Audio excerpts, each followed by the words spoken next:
này chấm nên chắp con kia sơi chênh mục ra này bản nó mùi rồi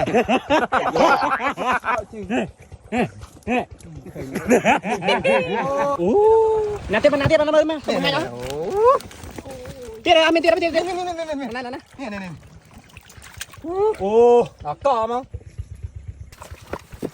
em không still ថ្ងៃអាទិត្យសម្រាប់ពីការលក់ឡានមួយថ្ងៃបាទឆ្លៀតបងបងប្អូននន្តរត្រីនៅស្ទឹងមានអីបាទបានច្រើនគួរសមបាទអូហូយបាទទេសភាពបងប្អូនមើលបែបនេះហើយនៅឃើញអនុស្សាវរីយ៍កាន់នៅពីក្មេង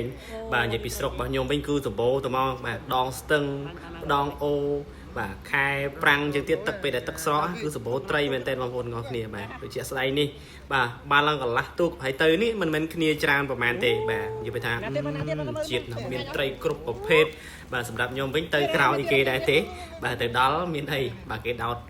អាំងស្រាប់មានអីដាក់មកឆ្អែតមកតឹងពោះឲ្យបានចូលទៅជួយចាប់នឹងគេដែរតែចាប់គ្មានប្រហែលទេចាប់បាន1 2តែវាសំខាន់ហ្នឹងត្រីមកទាំងអស់ហ្នឹងខ្ញុំចាប់បានធំជាងគេ1.1 គីឡូទៅជាពិនអូយស្រស់ល្អមែនតើបងប្អូនហើយបាទអំពិលខ្ចីបាទជ្រូកស្វាយបាទតែខ្ញុំអត់ទេបាទដាក់អាំងធម្មជាតិចុចអំបិលម្ទេសជាតិណាស់បងប្អូនហើយនៅអាកន្លែងយើងរកបានភ្លាមណាដល់កន្លះទុកបងប្អូនអូអានេះគេត្រីនេះអូអែមបាត់មិនលេបងដែលនៅតាមទីក្រុងមើលវីដេអូនេះហើយគឺមានអារម្មណ៍ថាប្លែកអារម្មណ៍ប្លែកចិត្តតែម្ដងបាទទេសភាពអូយស្អាតបាទស្ទឹងត្រីវិញបាទប្រូនោះវិញចាប់ដាក់តែហ្មងបាទហើយអត់មានអីច្រើនទេបាទខ្ញុំគឺគួយអាំងត្រីដាក់យកមកតឹងពោះឲ្យបានចូលទៅចាប់គេហើយត្រីស្រស់ល្អមើលលោតចុះផ្លាច់បាទជាតិមកអាម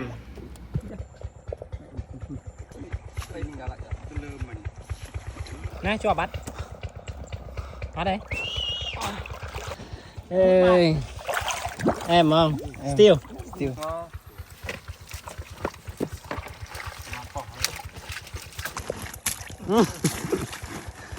có dân nắng người lực tay lực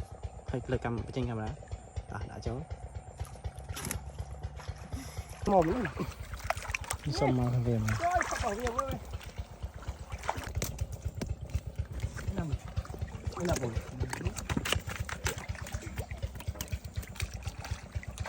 anh đi chập đáy to mà bố mình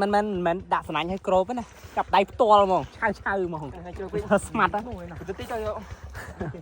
chỗ này khăn viên men thầy này càng lơ đúng chẹp ô chuan thế này bảo vô